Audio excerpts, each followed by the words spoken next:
For many of us, the holiday season means more travel, more shopping, more connecting online, and potentially more of your personal information being exposed to identity thieves. But with LifeLock Identity Theft Protection, you have a lot less to worry about during the holidays and beyond. Because LifeLock monitors and alerts you to the identity threats you could easily miss on your own, even if you keep an eye on your bank and credit card statements. And if your identity is stolen, your own U.S.-based restoration specialist will work to fix it, all backed by the $1 Million Protection Package. The last thing you want to do this holiday season is face drained accounts, fraudulent loans, or other financial losses from identity theft all by yourself.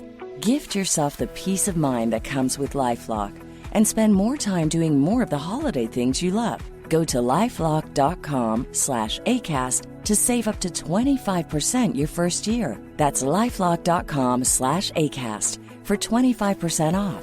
LifeLock. Identity theft protection starts here. Hello there. Happy holidays and welcome to episode number 594 of Smart Podcast Trashy Books. I'm Sarah Wendell. With me today are Verity, Elyse, Carrie, and Rich. We have more holiday wishes, more book recs, more TV recs, and bad jokes with all of you as my guests. Verity and I are going to talk about TV, books, and writing. Wilbur is going to faff about in a pile of paper. That's the noise you're hearing behind me. So if you're looking for British TV shows, you are in a lot of luck. We do start with some critique of the early 2000s language about women's bodies, body shaming, and all that horrible anti-fat bias. So just a heads up for that. I really love doing these, and it is really so much fun to connect with everyone. I will have links to all of the books that we talk about and the shows and all of the nifty things like documentaries and the Safe Haven Pet Sanctuary Bonfire Store. Very important link in the show notes at smartbitchestrashybooks.com/podcast under episode number 594. I have a compliment this week, which always makes me so happy. To Jen E., the neighborhood birds and squirrels are very excited that the days are shorter because they get to go home to their burrows and tell everyone about the cool things you did today much earlier. You have a fan club. Wilbur is also a big fan of this box of paper. If you have supported the show with a monthly pledge of any amount, thank you. You are making sure that every episode has a handcrafted transcript from Garlic Knitter. Hey, Garlic Knitter! Thank you so much for supporting the show. If you'd like to join, well, the benefits are pretty nifty if I say so myself. 1, you get a wonderful Discord. 2, you get full scans of all of the Romantic Times issues that we're talking about each month. So if you'd like to join the Patreon community, have a look at patreon.com/smartbitches. Monthly pledges start at $1.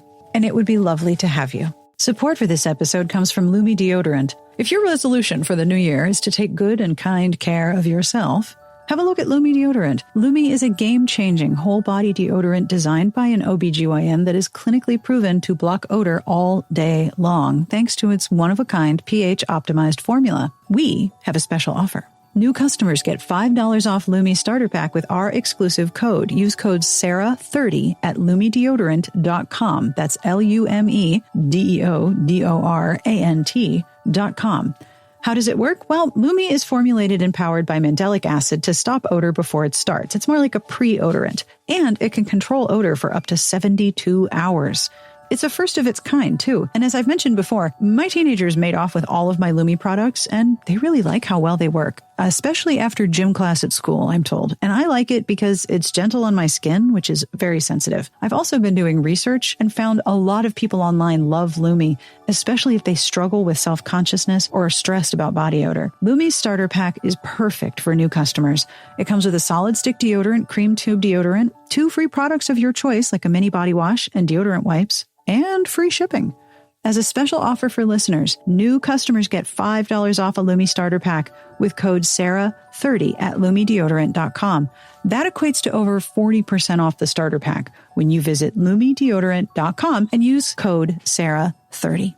Thank you to Lumi for sponsoring this episode, and thank you for your support of our advertisers. All right, are you ready for books and wishes and TV recs and more? On with the podcast of Holiday Wishes. Thank you so much for doing this. No, this is really exciting. Long time listener, first time caller. I want to say it's been at least a decade. Really? You've been listening for that long? I mean, I know the show's been around that long, but wow. Yeah, I think so. You're not tired of my ass yet? Wow.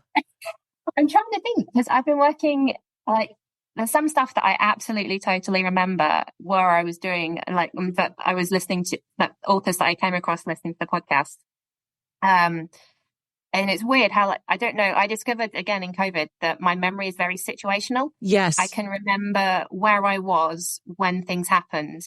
And obviously when COVID happened and you did everything from the same place, I forget who I've told what to whom. It's bonkers. I can remember. Wow. That's really, that is absolutely true. Yeah. Because if you're staring at a screen the whole time, you have absolutely no perception of who it is you're talking to. But I was in the States for the 2018 midterms. Right. For work. Yeah. And was wandering around an outlet mall in Maryland when I was listening to an episode when he had Alexa Martin on talking about one of her football books. And I remember being wandering around in a Skechers outlet and being like, oh, I must look this up when I get back. That was several years ago too. Wow. Yeah. Well, wild, isn't it? That is wild. And it completely makes my day. Thank you. No, you're welcome. No, thank you for many happy hours of listening on my commute to and from London. Yay. Well, this is very easy. There's only 4 questions. I'm sure as a seasoned radio professional, this will be dead easy. Please introduce yourself and tell the people who will be listening who you are and where you are. Hi, I'm Verity, and I am in miserably wet Northampton, England. Lovely. First question. What's a book you really, really enjoyed this year? And if you brought more than one, just know you're not alone. I tried really hard to come up with books written by British authors on the basis that that might be different, but I failed miserably because this year has been the year in which I read a lot of contemporary romances about famous people and celebrities. I don't know if that was actually genuinely a trend this year or that once I'd spotted them, I just kept spotting more of them. So I wanted to mention Mrs. Nash's Ashes, which I don't know if any of y'all have read, but it is about a former child star who goes on a road trip with a grad student, and it starts and goes all the way down to the Florida Keys. It's really good fun. Also, if you're like me and you're still angry about Justin Timberlake and Britney Spears and the way that all went down for Britney, Alyssa Sussman's Once More with Feeling has got a child star and Broadway star.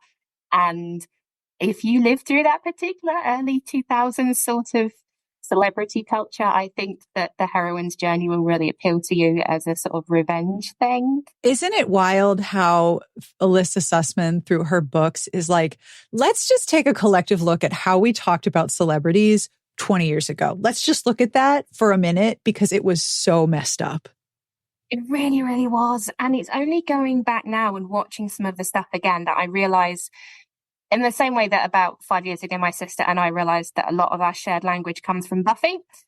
We realized that a lot of that early 2000s celebrity stuff really rubs off on you. And I watched the David Beckham documentary the other week. I don't know if any of y'all have seen that on Netflix. And Posh Spice and how skinny she was and all the stuff about, it just really, really rubs off on you. And I read the Jessica Simpson memoir the other year about that photo of her with the high-waisted jeans where everyone said she was fat. And you go back and look at the photo, she's not fat. No. In no universe is she fat. And that was what they were telling us. Yep. No. And then the other one, which is not quite as strictly romance, but is also celebrities and real people, was Curtis Sittenfeld's romantic comedy. And I do mostly now read romance and mystery because I like the certainty of knowing that I'm either getting a happy ending or the murderer is going to get caught. Agree. But Curtis Sittenfeld I liked for ages, and this is her take on romantic comedy. It's set on a sketch show that's definitely not Saturday Night Live. In no way is it Saturday Night Live. There's absolutely no Pete Davidson vibes going on in her side characters at all. No. But it's really nice, and it's the only sort of book that's got a bit set in the pandemic that hasn't sort of given me the mess. Yeah. But warning, it has got pandemic in it. If you're trying to avoid pandemic for absolutely legitimate reasons, don't read it. Oh, for sure. And the only thing I was going to say, it's not a romance, but it is the only British book. So I'm going to mention it. The Three Dahlias is a murder mystery. If you watch Phryne Fisher, imagine that Phryne Fisher was actually a real golden age murder mystery book series. And that since then, there have been several different TV and film adaptations of it. And the 3 actresses who've played that lead character solved murders. I see your face. My jaw is hanging open. I'm just, It's really good. It's by Katie Watson. There's 2 of them now, with a 3rd coming next year. The first one is a mystery on, like, they're making a new adaptation of the book, and there's a new actress in the lead, also a former child star, and 2 of the other actresses who played the same character are hanging around on set. Someone gets murdered, they solve it, uncover mysteries, and then there's more. So it seemed like it might be the intersection of things that people who listen to the podcast might be interested in. But apologies, not a romance. Okay, so first of all, this is everyone who listens to these is like, oh my gosh, these are so bad. I add so many books to. Okay, I have 3 different tabs open with books to look for in the library.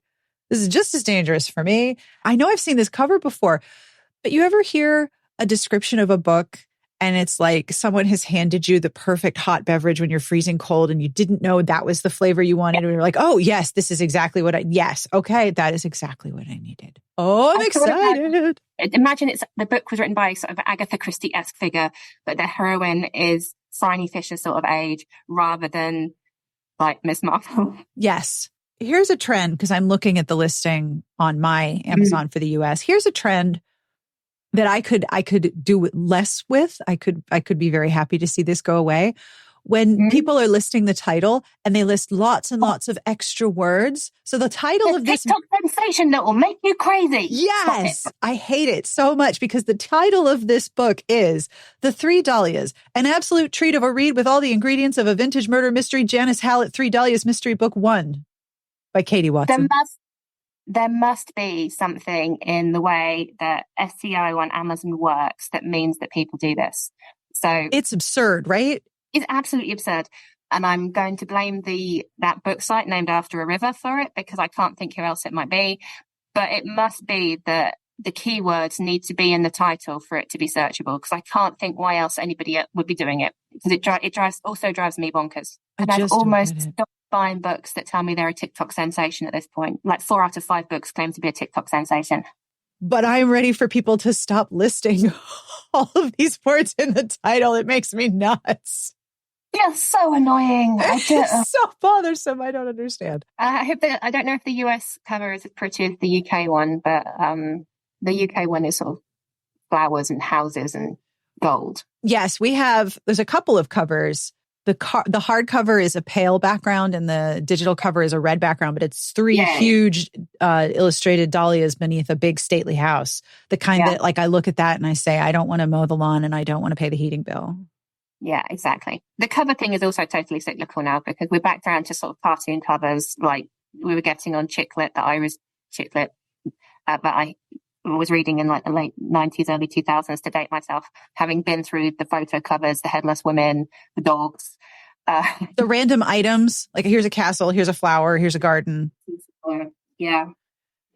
And it's weird that the cartoon styles change, because for the December issue, I have to always look because I don't exactly know what time I am in. For the December Romantic Times issues, we're looking at July 2004, which is a solid 20 years ago. And all of the cartoon figures are these super stretched out, elongated, pointy figures. And it's so weird. There was like a cartoon trend. Did you get all the sort of gift stuff in the shops with like the women with the really elongated women with like little mantras? It's that, isn't it, on the book, in book cover form? They look like praying mantises. Like if somebody crossed a human and a praying mantis and made it an illustrated, it would be these stretched out figures, like, and they're pointy. And it's the same thing. It's that hyper thinness that's just designed to give everyone bad feelings about themselves. That's not good, is it? Yeah. Well, I mean, God forbid we write books about women, because if you think about Chicklet, was like, I'm going to have a career. I'm going to do these things. I'm going to fuck up in funny ways. And then I'm going to fall in love. And, but it was very career and wealth centered. You can't have all these women having, self-actualization and autonomy if you don't have another vehicle through which to make them feel like they don't measure up. And of course, what we're going to do is stretch them out. It's just impossible to win, isn't it? It is. Screw it. So what holiday wishes do you have for everyone listening? Well, I would like everyone's holiday season to be exactly what they want, and minus the thing that makes you annoyed every year, whether that's a dish that doesn't work or an uncle that corners you to tell you why your career decisions are wrong or your life decisions are wrong.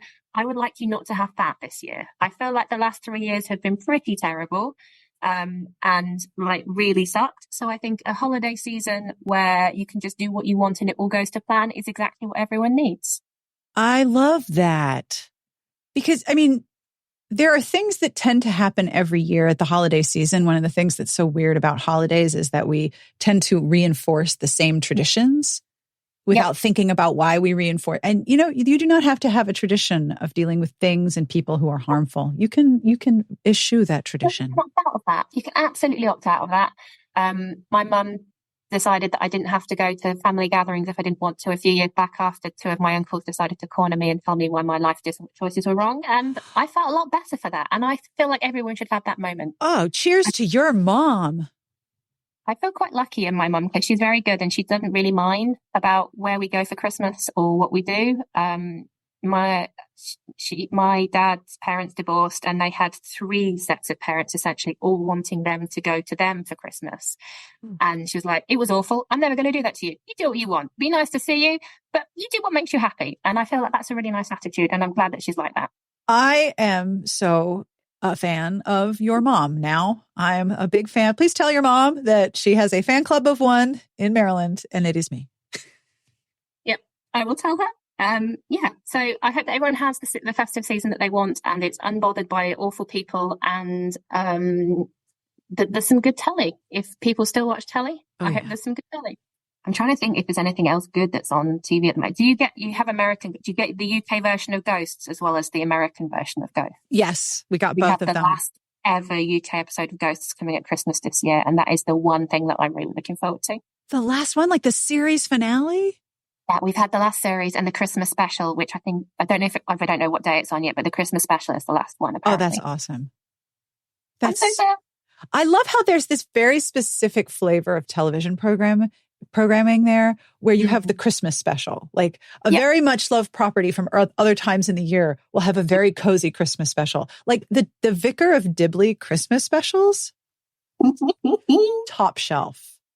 I went to the theatre the other week and Hugo from Vicar of Dibley was in the show that I saw. No. Yeah. No. Oh my God. Must be so much older. Yeah, he is. But he was, so it was Noises Off, which is a farce. I love that show. I've seen it on Broadway. He was playing the Bambling Drunk and he did it very, very well. No. Yeah. They also had Matthew Horn from Gavin and Stacey in it, as well as the young thing that's having the affair with the leading lady. Yeah, it's really very good. Is it weird to be like, this is always weird for me. Like I am in the same room, like they're on the stage and I'm here in my seat and I am in the same room as someone who I used to watch on television. And it's really weird to see them in 3 dimensions. Really would. Yeah. I'm lucky I work in London and I go to the theatre and I've been trying to tick off the people who, as they've come around, been like, oh yeah, I've seen you on TV. Now I'm going to go and watch you. It's quite weird. Yeah. That is super cool though. We're quite lucky. There's quite a few things. I've managed to tick Judi Dench. I saw Angela Lansbury before she died. They've got a whole Sondheim thing on at the moment. It's got Bernadette Peters in, who I've heard about from all the Broadway people for years. And she's like over here. Also Lea Salonga, who's the singing voice of Princess Jasmine. Which is one of those sort of things where you're like, oh yes, it's Princess Jasmine. I'm a child of the 90s. I'm going to cry now. Yep. I've had the same thing happen. It's so true. Last Christmas's Christmas thing with Detectorists. Now, do you get Detectorists? We can get it if we have there's a couple of like streaming services that are all British things. Like there's Acorn and there's BritBox, but you can get the Detectorists through one of those. And they're not really expensive. I think BritBox is $7 or $8 a month. Yeah, if you like that sort of chill, very British, not a lot happens sort of thing, Detectorists is the other one for you, I think. But we have very short series. That was the thing when I was first getting. I'm going to really date myself. So when Angel died at the end of the second series of Buffy. Yes. We were quite a long way behind the US. That was the first time I ever went looking for spoilers for TV shows, was to find out whether Angel was really dead. And I've been deep in the spoilerverse since then. But that was when I realized that sort of American shows run quite differently to UK shows. And your season starts in the fall and kind of carries on through with breaks for Christmas. And it's like 22 episodes a season. And you've got like 6. 6.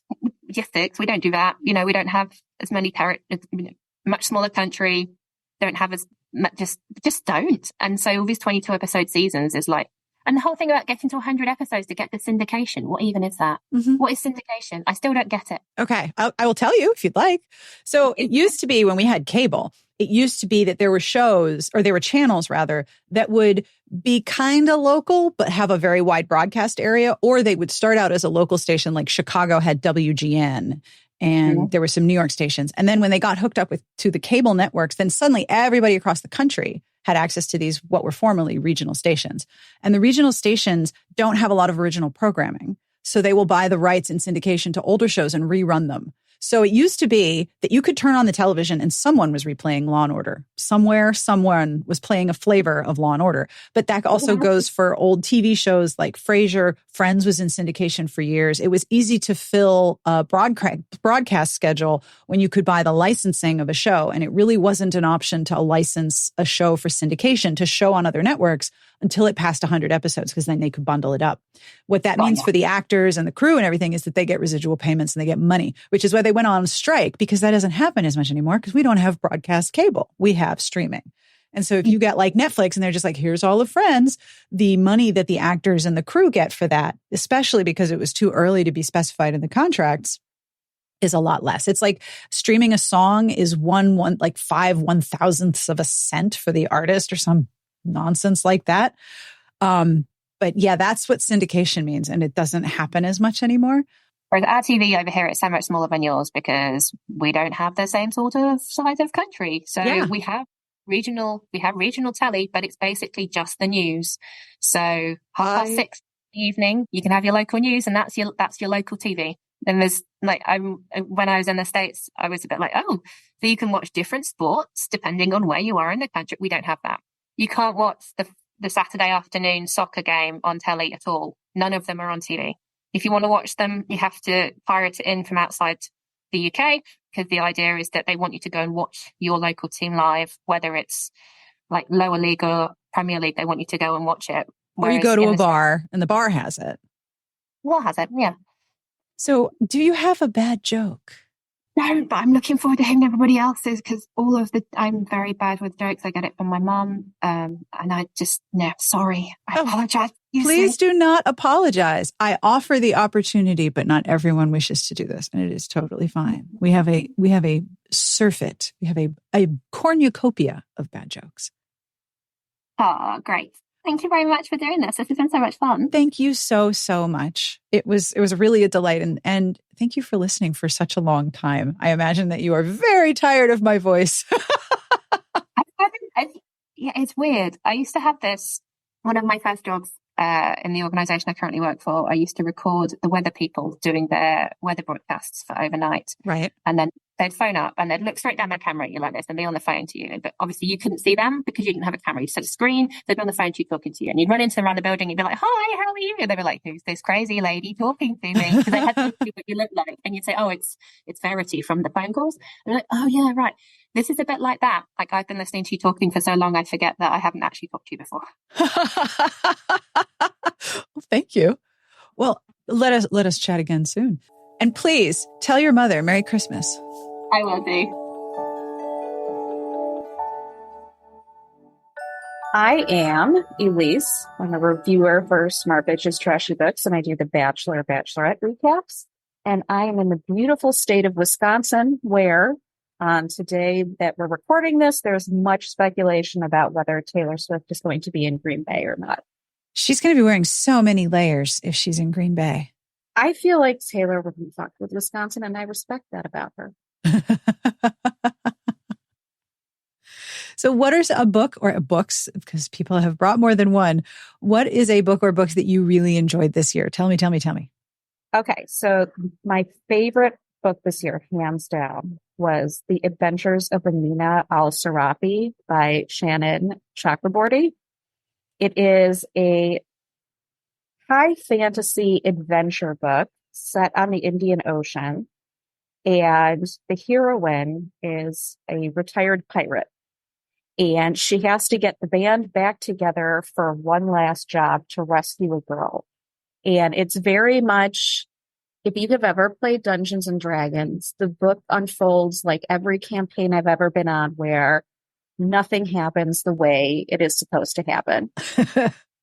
And it is just wonderfully funny. There's romance, there is adventure, there's action, there's giant sea monsters. There is a cat who's supposed to be the mouser on the boat who's terrible at his job and somehow survives all of the shenanigans. The cat is fine. Don't worry about that. But it is just so good. The narration is beautiful.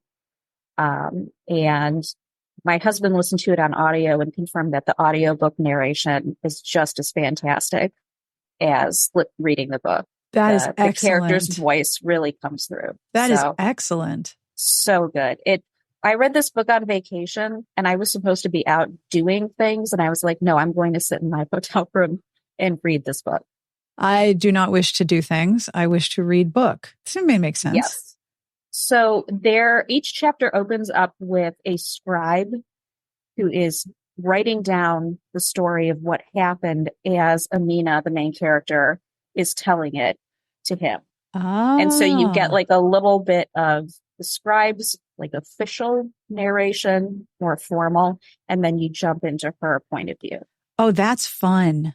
So I cannot recommend that book enough. It's just wonderful. And I will go back and listen to it on audio now that I've read it, just when I need something kind of comforting that I already know what's going to happen.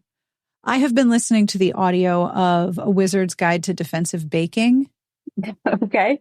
And it is very cozy, although there's a lot of dead bodies for something that was described as so cozy. I think it sounds like something you might like if you haven't read it already. Okay. It's about a 14-year-old bread witch in a place where having witchcraft, having magic, even in the tiniest amounts, is a bad thing. Her magic is that she can make bread rise or make baked goods come to life if you need them to. And she can make bread not spoil. Like she works with dough. She's like, icing is harder. I work with dough. And then a dead body turns up in the kitchen and she is blamed because she has magic. And she's 14, but she's a very realistic 14 because at one point she's like, it would be really great if just an adult could take care of this. Yes. But there isn't one. So damn it. That, you know what? Being able to make bread rise, that is magic. Isn't it? That is. Her familiar is also a malevolent sourdough starter. I think that's probably my favorite part. I have never been able to bake because baking is very sciencey, mathy, extremely precise. Uh-huh. I can cook because, you make some decisions from the heart there, not from the recipe. Right. But baking is not my strong suit. I can do a quick bread. That's about it. I'm pretty good with quick breads, but I do have a very good sourdough starter, and we have reached a good relationship. The sourdough starter will live in the fridge for up to 2 weeks, and it's fine with that. And then I will take it out, and I will give it a big feed, and I will make a bread, and I will make some crackers with the discard, and then it goes back in the fridge for 2 weeks, and it is happy with that. We have worked out a schedule that is as low impact as possible, which I appreciate because sourdoughs can be very persnickety. So what wishes do you have for the people who will be listening? I wish that all of their reads next year are 5-star books. Woohoo! That is a good wish. Did you have any other 5-star books this year? So I had a lot of 5-star books, but from a nonfiction standpoint, you and I have been talking. I have been trying to stick to an anti-inflammatory diet, which is really no dairy, no gluten, no processed sugar, really no sugar at all. Very plant-based. So right. It's a lot to work with. And I have really been loving the Love and Lemons cookbooks. Really? They're vegan for the most part.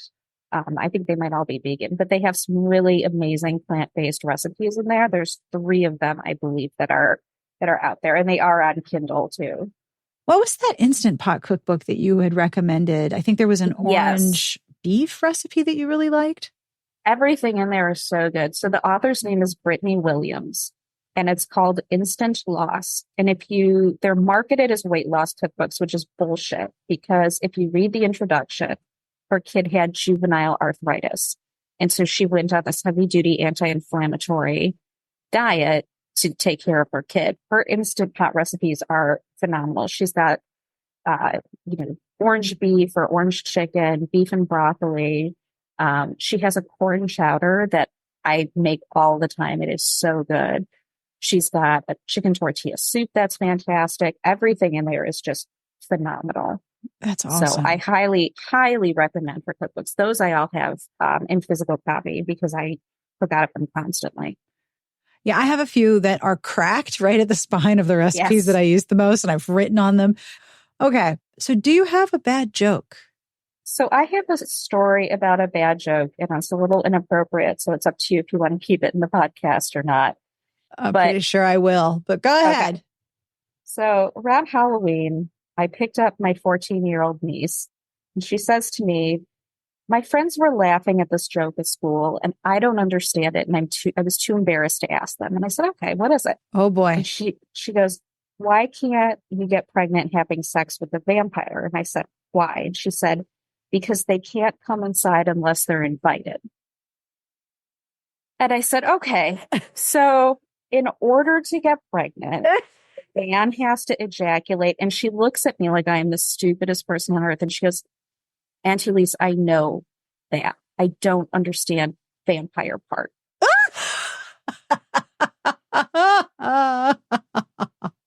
She had never heard the, vampires can't come into a house uninvited thing. So here I am, like, explaining the birds and the bees. And she's like, oh my God, you're such an idiot. I know all of that already. Okay, that is hilarious. And there is no disdain, like teen disdain, right?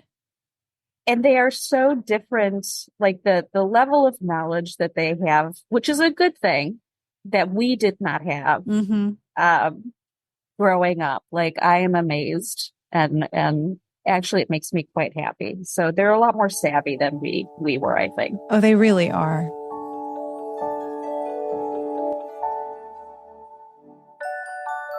I am Carrie S. I am one of the writers for Smart Bitches Trashy Books. I'm in Sacramento, California. Fabulous. Okay. So what is a book or books that really, really made your year? Tell me all about them.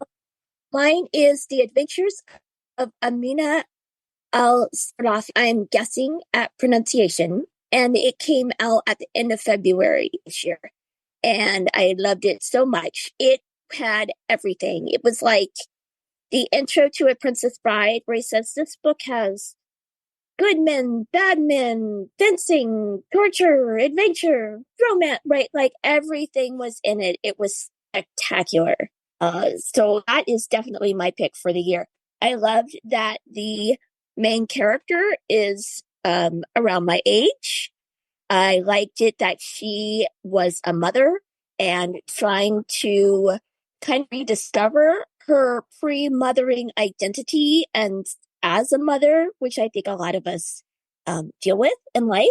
Found family, which is one of my favorite things. Of course, it did have some romance, not tons and tons, but it did have some. But a lot of it was about relationships between people who had one experience in their 20s and are having another experience in their 40s and 50s.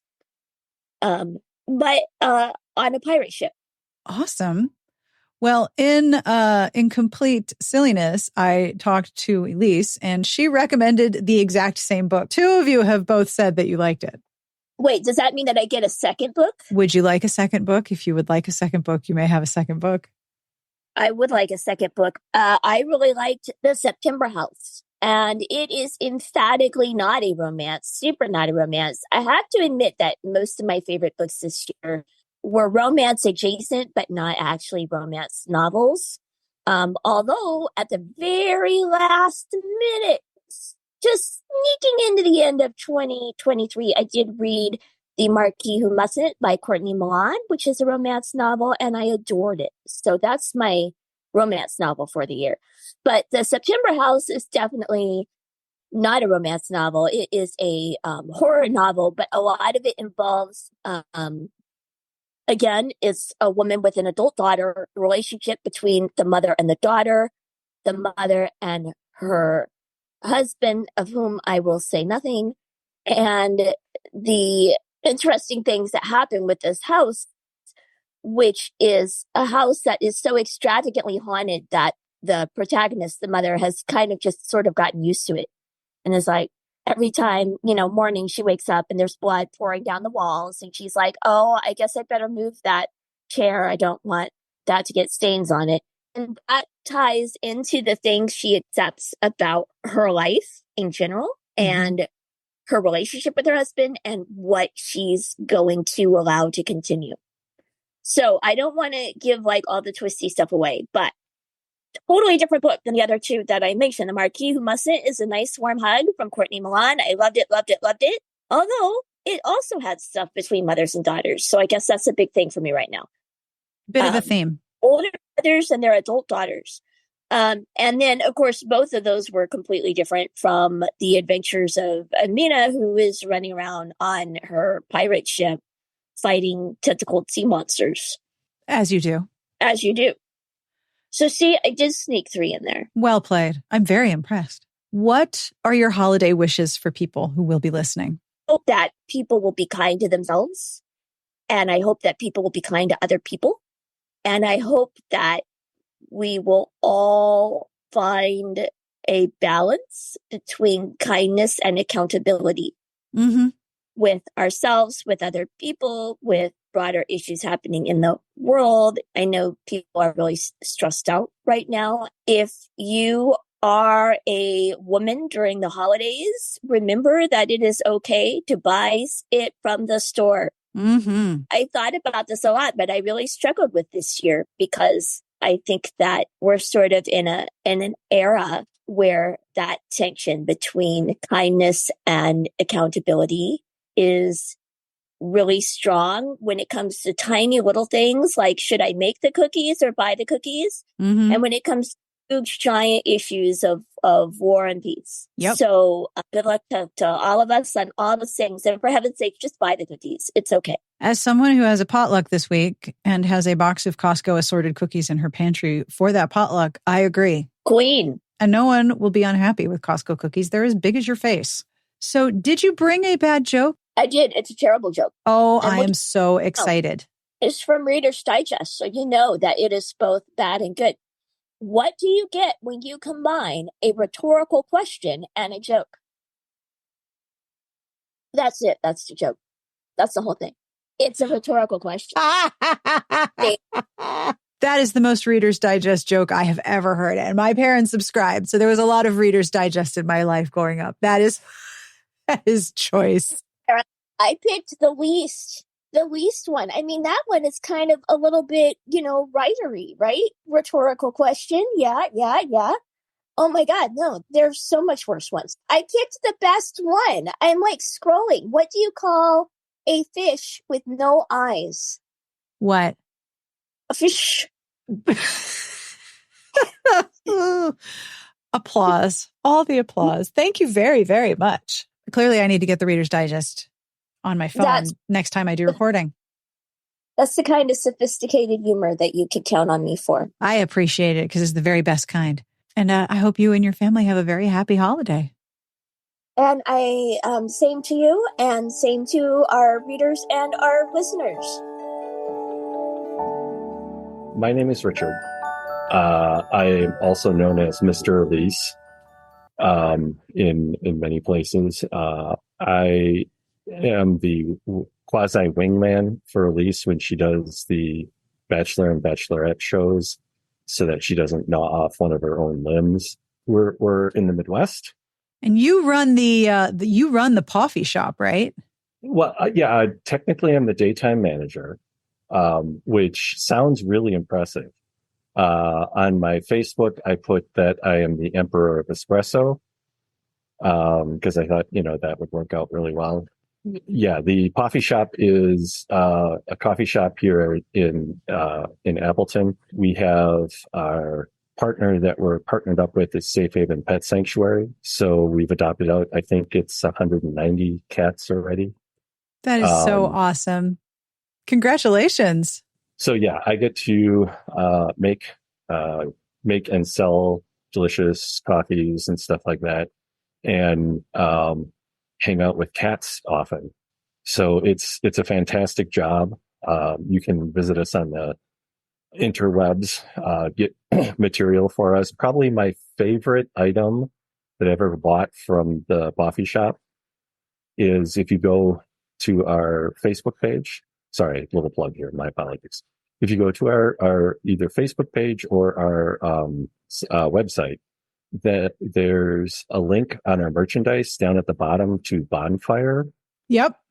And so our store on Bonfire, you can get items that we don't regularly have in the shop. And one of them is, I got a sweatshirt that says on it, "My cat and I talk shit about you." I love that sweatshirt so much. Do you get lots of commentary on it? Yeah, it is absolutely my favorite sweatshirt to wear while traveling. Yes. Just because of the looks you get in airports and stuff.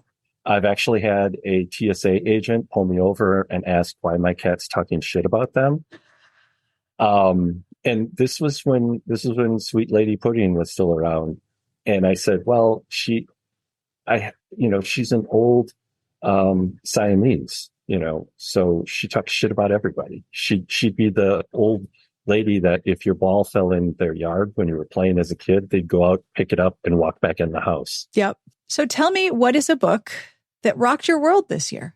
Probably one of the ones that I would have to say was the best was Starter Villain by John Scalzi. I don't know if it's going to be a standalone book, if it's going to continue in any way. But the book was just amazing. The main character, has a relative, his uncle passes away, and he discovers that his uncle was a supervillain, and now he has to take over the family business.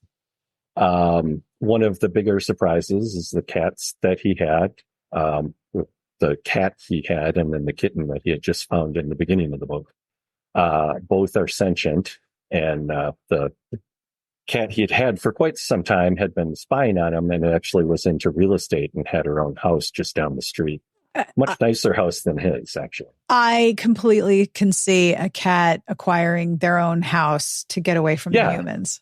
Yeah, just, whenever you need to just be alone and stuff like that. Of late, because I'm, as we've talked about before, I'm dyslexic. I find reading or listening to audiobooks is easier for me. Oh, for sure. Often than reading. So I've been doing a lot of that. And I will be doing the dishes and snort laughing to the point where Elyse will come in and she's like, "Are you okay?" I'm like, "Yeah, it's just the book. I'm fine. It's not asthma, it's laughter." Yeah. That was probably my favorite book of the year. One of the things I really enjoy about Scalzi is often there are twists and stuff, and sometimes you can see them coming. Sometimes you can try and guess them. Other times they're out of the blue. But it's sort of fun to try and guess what's going to happen next in a situation where it's like a, evolving type evil person thing. And it was just a delight, because the main character was just like a quote unquote normal guy. And suddenly he's in charge of this entire evil empire. So. As you do, right? Oh, yeah. Yeah. It happens all the time. Do you have any holiday wishes for everyone who will be listening? Yeah, I do. Probably my fondest wish is that people take the time to stop and enjoy their found family, because often the found family that you have, not necessarily the biologic family or the family you married into, are the ones that have the biggest impact on your life. So making sure you set aside time during the holidays to try and get together with them. It doesn't have to be huge gift exchanges, just, hanging out, having snacky food and just relaxing and enjoying the laughter. I think that doesn't get enough press often. Yeah. Well, thank you, Rich. You are very welcome. This was delightful. Yay. And that brings us to the end of this week's episode. Thank you so very much to Elyse and Verity and Rich and Carrie for hanging out and telling me all of the things. As I mentioned in the intro, you can find all of the books and links in the show notes at smartbitchestrashybooks.com/podcast under episode 594. I had asked for reviews and y'all came through, and I am so Honored. Thank you. Melody Prime said so many nice things about me. Thank you. And said that the podcast, quote, alternates interesting and hilarious author interviews, both romance related and not, with content about gaming, cover snark, food, and just any and all the things. Any and all the things would be a really good name for the show, actually. All of it is approached from a foundation of intense love for the genre in all its pink and fuchsia glory. Leaving reviews is a huge ask, and I'm so honored that you took the time to do that. Thank you. I always end with a terrible joke, and this week's joke comes from JF Hobbit in our Discord, which is a wonderful place. Are you ready? How do farmers party? Give up? How do farmers party? They turn up the beats. That's so bad. I do like jokes about food. On behalf of everyone here, we wish you the very best of reading. Have a wonderful week, and we will see you back here next week. Smart Podcast Trashy Books is part of the Frolic Podcast Network. You can find many outstanding podcasts to subscribe to at frolic.media/podcasts. Turn up the beats.